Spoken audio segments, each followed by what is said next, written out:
Welcome back friends, this is current affairs funda. दोस्तों, आज की इस वीडियो में हम बात करेंगे इनपुट आउटपुट के बारे में। ये एसबीआई के मेंस में आया हुआ क्वेश्चंस होगा। तो मैं आपको ये मेमोरी बेस्ड क्वेश्चन है जो कि हमें आशुतोष ने भेजा है। मैं आपको बताना चाहूँगा कि एग्जामिनेशन में क्वेश्चन किसी भी पैटर्न का आ सकता है।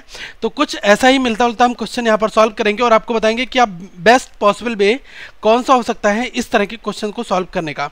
तो पहले आपने प्रैक्टिस बहुत अच्छी की है, तो आप इस क्वेश्चन को खुद से सॉल्व करें और उसके बाद आप मेरी अप्रोच देखें कि मैं किस तरह से इन क्वेश्चंस को सॉल्व करके आपको बताऊंगा। ओके, तो आप इसके लिए दोस्तों चैनल को सब्सक्राइब जरूर कर लें अगर पहली बार आप ये वीडियो देख रहे हैं, और साथ में बेल आइकन पर भी क्लिक कर लें ताकि हर एक वीडियो का अपडेट आता रहे। और दोस्तों को वीडियो को लाइक करके अपना सपोर्ट जरूर दें। अगर कहीं पर कोई डाउट होता है तो कमेंट करके आप अपने डाउट्स पूछ सकते हैं। सबसे पहले जो यहाँ पर क्वेश्चन है इसमें लिखा है study the following information carefully and answer the questions given below. मतलब कि ये इनपुट हमें पढ़ना है और ये आपका इनपुट है और ये जो आपका लास्ट स्टेप होता है वो आपका क्या होता है, आउटपुट होता है। इसमें लिखा है स्टेप जो लास्ट में है, ठीक है, 8th स्टेप है, ये क्या है, इस पूरे अरेंजमेंट का क्या है, ये बिल्कुल आउटपुट है। ओके, अब एक चीज़ ध्यान रखना है यहाँ पर, सबसे पहली चीज़ कि हमें यहाँ पर पैटर्न देखना होता है। पैटर्न हम कैसे देखते हैं, आउटपुट को देखकर। ओके, तो जैसे आपने देखा कि यहाँ पर लिखा है डीन आउट 51 27 4 26 एम 16। तो यहाँ पर हमने कुछ चीज़ें फिगर करी। हमें यहाँ पर नंबर कितने मिलते हैं, 51 दिया है इस इनपुट में, 2 नंबर 3 और 4, मतलब कि यहाँ पर 4 क्या है, नंबर यूज हो रहे हैं। अब इन 4 नंबर में दोस्तों 2 तो आपके इवन है, 2 ऑड है। देखो 26 और 16 इवन है और ये आपके 2 ऑड हैं, तो मतलब 2 क्या हो गए आपके इवन हो गए, 2 आपके ऑड हो गए। ठीक है, अब दूसरी चीज़ यहाँ पर देखो लेटर भी आपको 4 दिए हैं, 1 2 3 और 4। अब देखो ए से स्टार्ट है और ये ओ से स्टार्ट है, ये एफ से है और ये डी से है। मतलब कि जो लेटर की बात की जाए तो उसमें 2 क्या है, वॉवेल है और 2 क्या है, कॉन्सोनेंट है। फाइनली जो आउटपुट हमें मिला है वो क्या मिलता है, आउटपुट ये मिल रहा है दोस्तों आपको कि स्टेप 1 में इन्होंने 27 को अरेंज किया और जैसे इन्होंने 27 को अरेंज किया उसके बाद इन्होंने फिर क्या किया, फिर डीन को अरेंज किया। ओके, फिर इन्होंने 51 को अरेंज किया। तो हमें ये पता लगा कि यहाँ पर जो पैटर्न चल रहा है ये क्या है, इनर शिफ्टिंग है। देखो स्टेप 1 में 27 अरेंज हुआ, फिर स्टेप 2 में क्या है कि वो अंदर के लिए शिफ्ट हो गया। इसके बाद दोस्तों ये 27 और अंदर शिफ्ट होता जा रहा है। ओके, ये आपने देखा, और ये आउटपुट में जाकर जो सबसे पहले अरेंज हुआ वो यहाँ पर सबसे लास्ट में आ रहा है। फिर डीन जो है सेकंड नंबर पर अरेंज हुआ, तो ये देखो सेकंड लास्ट पर आ रहा है। फिर 51 अरेंज होता है, फिर ये कहाँ पर आ रहा है, यहाँ पर आ रहा है। अब मैं आपको बताता हूँ ये अरेंजमेंट किस तरह से इनका चल रहा है। इन्होंने क्या किया कि सबसे पहले जो ऑड नंबर है, ओके, जो इनका ऑड नंबर है इसको ये क्या कर रहे हैं, असेंडिंग ऑर्डर में ला रहे हैं। तभी तो सबसे पहले 27 को लेकर आए, उसके बाद देखो फिर एक स्टेप में 51 को लाए।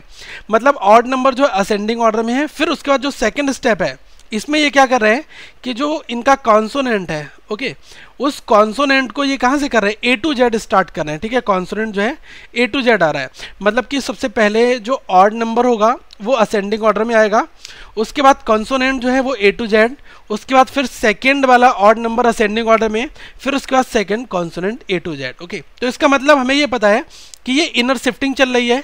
तो यहाँ पर दोस्तों कोई भी केस जो है वो हमारा, हम ये कहेंगे कि री अरेंज जो एक ही लाइन में जो अरेंज हो जाते हैं, मतलब कि कोई भी वहाँ पर स्टेप काउंट नहीं होता है, मतलब कि ऑटो अरेंज हो जाता है। तो ऑटो अरेंज का कोई फंडा नहीं लगेगा, क्यों, क्योंकि हर एक लाइन में हर एक एलिमेंट हर बार अपडेट हो रहा है। ओके, जब ऐसे केसेस आते हैं तो यहाँ पर हम ये देखते हैं कि हमारा जो ऑटो अरेंज का कंसेप्ट है वो काम नहीं करता। इसलिए हम ये कह सकते हैं कि हर एक एलिमेंट हर एक बार यहाँ पर काउंट होगा इस स्टेप में। ओके, तो यहाँ हमने देखा कि 4 नंबर हैं, 4 लेटर हैं, तो टोटल स्टेप कितने, 8 बनने चाहिए।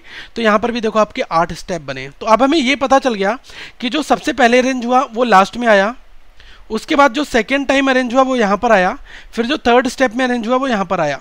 अब देखो इसके बाद में इन्होंने क्या किया कि FOUR, मतलब कि कॉन्सोनेंट ए टू जेड यहाँ पर इन्होंने रख लिया। फिर क्या करा इन्होंने, पहले इन्होंने ऑड नंबर असेंडिंग कर लिया, कॉन्सोनेंट ए टू जेड कर लिया। अब ये क्या कर रहे हैं कि इवन नंबर को लेकर आ रहे हैं, इवन लाए, उसके बाद में इन्होंने क्या किया कि जो वॉवेल थे ए टू जेड की फॉर्मेट में लेकर आए। देखो उसके बाद एम कराए, फिर 16 के बाद 26 को अरेंज किया है और फिर इन्होंने आउट को अरेंज किया है।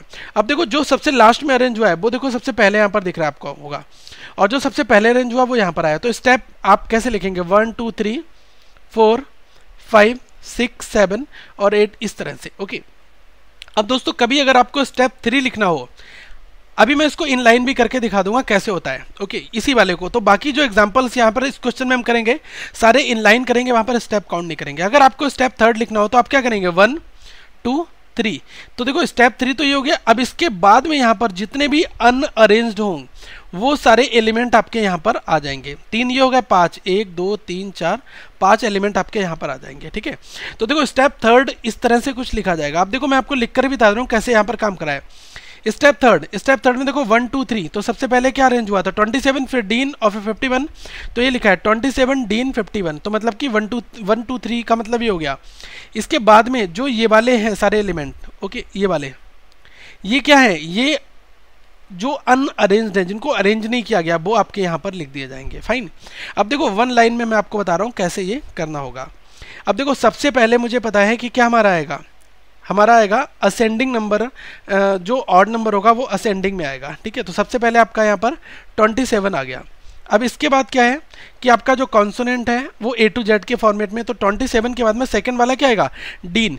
तो यहाँ पर कोई भी नंबर ऑटो अरेंज, कोई भी लेटर ऑटो अरेंज नहीं होगा, क्योंकि हर एक लाइन, हर एक एलिमेंट बार बार अपडेट भी हो रहा है। ठीक है, तो सेकंड पर ही आ गया। तो देखो 4 यहाँ पर नंबर हैं और 4 यहाँ पर आपके लेटर हैं, तो ये टोटल 8 स्टेप यहाँ पर बनेंगे। अगर ऐसा होता कि 5 लेटर होते, 5 नंबर होते, तो यहाँ पर 10 स्टेप आपके बनते। ओके, तो ये तो आपको नंबर ऑफ स्टेप समझ में आ गया होगा। तो फर्स्ट ये आया, सेकंड ये आया। अब 27 के बाद कौन सा आएगा ऑड नंबर में 51, तो ये क्या है, थर्ड स्टेप यहाँ पर हो जाएगा। अब इस 51 के बाद में देखो कॉन्सोनेंट क्या बचा आपका, FOUR बचा, तो फोर्थ पर ही आ गया। फिर बॉवेल जो था वो 5th पोजिशन पर ये स्टार्ट हो जाएगा। फिर 6 पर क्या आएगा, ये आपका नंबर आया, फिर इसके बाद बॉबल आएगा, ये बॉबल आ गया। अब ये 7th पर आपका ये आ गया, और आउट जो है वो किस पर आ जाएगा, 8th पोजीशन पर।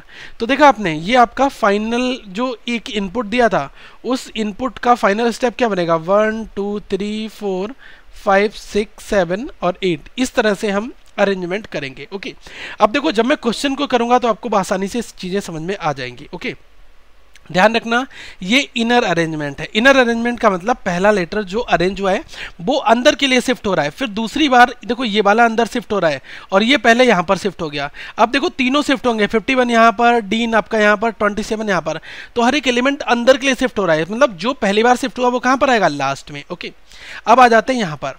अब इसमें क्या है कि एक हमें इनपुट दिया है, और क्वेश्चन आपका पहला क्या पूछ रहा है, वो पूछ रहा है how many steps will be required to complete the given input. मतलब यहाँ पर कितने स्टेप्स चाहिए होंगे इस इनपुट को कंप्लीट करने के लिए। ओके, तो आप ये देख लो कितने यहाँ पर लेटर हैं, 1 2 3, ये नंबर कितने, 1 2 3 4 5 6 तो आपके नंबर है, तो 6 स्टेप ये लग जाएंगे।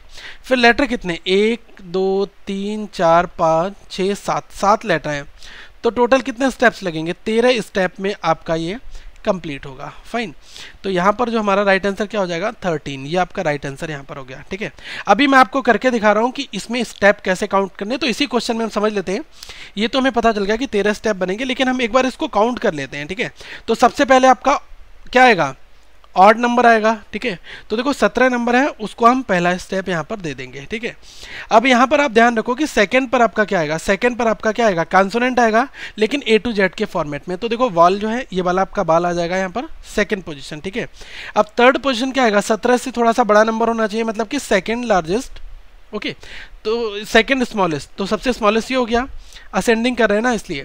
17 और 27, इसके बाद क्या आएगा, 37 आएगा, तो ये थर्ड स्टेप हो गया। अब 37 आने के बाद दोस्तों फोर्थ पोजीशन पर क्या लिखोगे, कॉन्सोनेंट आपका क्या आएगा, कैन आ जाएगा, क्योंकि इससे छोटा कोई अभी है नहीं, क्योंकि बी के बाद आपका सी आता है। ठीक है, अब फिफ्थ पर आपका क्या आएगा, 37 से बड़ा क्या है, 81 है, तो ये आपका क्या आ जाएगा, फिफ्थ आ गया। ओके, अब आपको क्या करना है, कॉन्सोनेंट लिखना है, तो कॉन्सोनेंट आपका ये वाला लाइव आ जाएगा। ठीक है, अब दोस्तों 7th पोजीशन की अगर मैं बात करूं, तो देखो यहाँ पर अब हमारा क्या आएगा, हमारे कॉन्सोनेंट कितने थे, 81 17 और ये 37, ये हमारे तीनों निपट गए। अब सारे बॉबल बचे होंगे, 90 40 और 52, ये बॉबल बचे हैं, तो अब बॉबल का नंबर आएगा, बॉबल कौन सा, 40 का यूज़ होगा, क्योंकि छोटा बॉबल यही है ना। तो ये हमने 6 स्टेप यहाँ पर कितने हमारे 5 स्टेप लिख चुके हैं। ठीक है, तो 5 के बाद में ये छठा स्टेप भी हमारा लाइव लिख गया है। ओके, तो 7th स्टेप में क्या बॉबल से स्टार्ट होगा, तो ये आपका इसको क्या हम काउंट करेंगे, 40 को हम काउंट करेंगे 7th स्टेप। ठीक है, अब आपका देखो बचता क्या है, यहाँ पर आना तो चाहिए बॉबल, लेकिन एक कॉन्सोनेंट जो है वो आपका बचा हुआ है अभी, वो क्या टाइम बचा हुआ है। ठीक है, हमने किसको, सबसे पहले हमने वॉल को अरेंज किया, फिर हमने सी से कैन को अरेंज किया, फिर हमने लाइव को अरेंज किया। तो अब जो आपका 8th पोजीशन पर क्या है, टाइम अरेंज होगा। ठीक है, तो टाइम के लिए 8th पोजीशन यहाँ पर दे दी जाएगी। अब दोस्तों इसके बाद 40 हो चुका है, फिर आपका क्या 52 अरेंज होगा, तो 52 के लिए क्या 9th पोजीशन देंगे। अब इसके बाद क्या आपका अरेंज होगा, बॉबल अरेंज हो जाएगा। तो 9 के बाद में 10th पोजीशन क्या आएगी, ये आएगी ईयर। ठीक है, अब 11th पोजीशन की अगर मैं बात करूं तो वो क्या आएगा, आपका एक नंबर बचता है आपका ये, तो ये 11th आ गया। अब इसके बाद आपका क्या बचता है, 12th पोजीशन पर इंटेल बचेगा, तो ये आपका इंटेल आ जाएगा 12th पर। अब इसके बाद में आपका क्या बचता है, देखो ये इंटेल आ गया। अब लास्ट में केवल आपका एक बच जाता है, वो क्या बचता है, ओपन बचता है। फाइन, तो ओपन की पोजीशन क्या हो जाएगी हमारी, 13 पोजीशन ये हमारी ओपन की हो जाएगी। ओके, तो कुछ इस तरह से हम क्वेश्चंस को सॉल्व करेंगे। ओके, अब लास्ट में केवल यही एक बचा था, तो इसलिए हमने इसको ओपन को 13 पोजीशन दे दिया। ओके, यहाँ पर क्या है, थोड़ा सा कॉम्बिनेशन जो है वो आपको लग रहा होगा ऑड, क्योंकि जो लेटर हैं वो हैं ज़्यादा और नंबर है वो है कम। मतलब कि 7 लेटर यूज़ हुए हैं और जो नंबर हैं वो कितने यूज हुए हैं, 6, तभी हमारे यहाँ पर टोटल 13 स्टेप बन रहे हैं।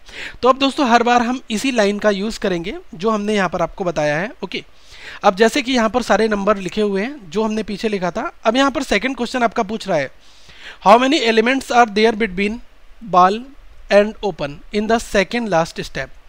टोटल 13 स्टेप बन रहे हैं। सेकेंड लास्ट स्टेप क्या होगा, ये आपका 12th स्टेप होगा। आपको 12 नंबर का स्टेप लिखना है, तो 12 नंबर का स्टेप कैसे लिखोगे, 1 2 3 4 5 6 7 8 9 10 11 12। तो ये तो 12 का अरेंजमेंट हो गया, लेकिन यहाँ पर एक एलिमेंट आपका अनअरेंज्ड वाला आएगा जो आपका अरेंज नहीं हुआ होगा। ठीक है, मतलब कि 13 पोजीशन वाला आपका आ जाएगा। अब क्वेश्चन पूछ रहा है बाल और ओपन में इन दोनों के बीच में कितने एलिमेंट्स आएंगे। तो देखो बाल कहाँ पर 2 नंबर पर आएगा, तो यहाँ पर मैंने लिख दिया BALL। ठीक है, अब देखो ओपन कहाँ पर आपका आ रहा है, ओपन आ रहा है 13 नंबर पर, तो ओपन यहाँ पर आ गया। तो इन दोनों के बीच में क्या केवल 1 ही तो आ रहा है, तो केवल ओनली 1 एलिमेंट, केवल एक ही एलिमेंट आएगा। तो देखो ये आपका क्या है, पहला वाला ऑप्शन ठीक हो जाएगा। ओके दोस्तों, अगर आपने 1 लाइन एक बार में बना ली तो आपके 5 क्वेश्चन चुटकियों में बन जाते हैं। एक और क्वेश्चन देखते हैं, थर्ड वाला। अब देखो इसमें क्या है कि what is the position of 40 in the step 7th step में आपको पोजीशन बतानी है, 40 की पोजीशन क्या होगी। तो 7th स्टेप कैसे लिखोगे, 1 2 3 4 5 6 7, ये 7 स्टेप हो गए। और यहाँ पर आपके क्या है, जो अनअरेंज्ड है, जो अभी आपके अरेंज नहीं हुए, वो यहाँ पर आ जाएंगे। तो 7 यहाँ पर आ गए, इसका मतलब 6 एलिमेंट होंगे, 1 2 3 4 5 6, टोटल 13 है ना, तो 6 एलिमेंट इसके अंदर आएंगे। अब क्वेश्चन पूछ रहा है कि 40 जो है वो स्टेप 7th में। तो देखो 40 कहाँ पर आ रहा है, ये आप एक बार चेक कर लो, 7th स्टेप पर आपका आ रहा है। तो 40 आपका क्या है, यहाँ पर आ जाएगा 40। तो आपको बताना है कि 40 की पोजीशन क्या होगी। देखो 40 की पोजीशन अगर लेफ्ट साइड से है वो तो फर्स्ट दिख रही है, लेकिन राइट साइड से क्या है, वो 13 होगी। तो ऑप्शन देख लो क्या है, 5th from the left hand, बिल्कुल नहीं। 5th from the right hand, बिल्कुल नहीं।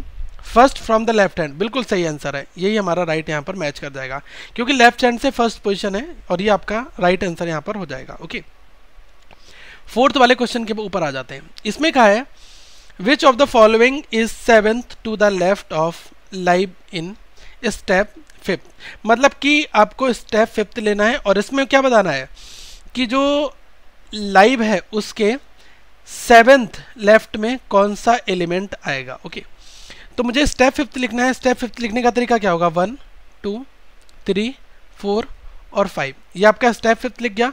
और यहाँ पर कितने आ जाएंगे, सारे अनअरेंज्ड, मतलब कि जो अरेंज नहीं हुए। तो मुझे पता है जो जो अरेंज हो चुका है मैं उसको काट दे रहा हूँ। ठीक है, 5 नंबर हो चुका है, 4 नंबर हो चुका है, 3 नंबर, 2 नंबर और 1 नंबर, ये अरेंज हो गए हैं। अब बाकी जो अनअरेंज्ड हैं वो आप लाइन से लिख दो।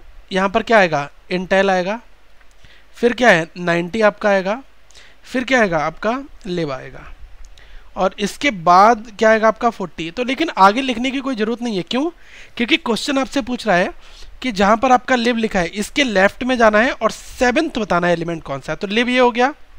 अब इसके लेफ्ट में 7th एलिमेंट, तो 1st 2nd 3rd 4th 5th 6th 7th, ये आपका 5 वाला स्टेप आएगा। और देखो 5th वाली पोजीशन पर कौन सा एलिमेंट आपका आया था, 5th वाले पर आपका क्या 81 आया था। तो 81 जो एलिमेंट है वो आपका यहाँ पर यूज़ होगा। तो ये आपका राइट आंसर हो गया। दोस्तों क्वेश्चन बहुत ही शॉर्ट हो रहा है क्योंकि हमने एक बार में सारे स्टेप नहीं लिखे, हम यहाँ पर एक वन लाइन में यूज़ कर रहे हैं, तो इससे हमारा टाइम काफ़ी बचता है। ओके, फिफ्थ वाले क्वेश्चन की बात की जाए, इसमें लिखा है, ध्यान देना यहाँ पर बहुत ही जरूरी क्वेश्चन है। इसमें लिखा है which of the following is 6 to the right. 6 to the right की बात की जा रही है, तो राइट से 6 हो गया।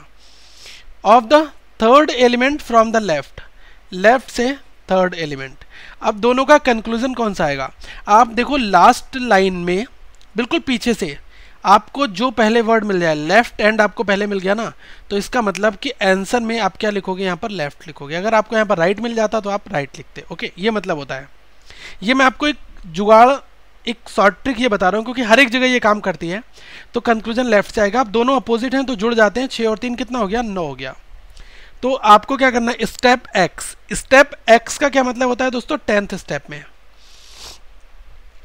10th स्टेप में लेफ्ट से 9 आपको बताना है। अगर आप 10th स्टेप लिखते हो तो वो कैसे लिखोगे? 1 2 3 4 5 6 7 8 9 और 10।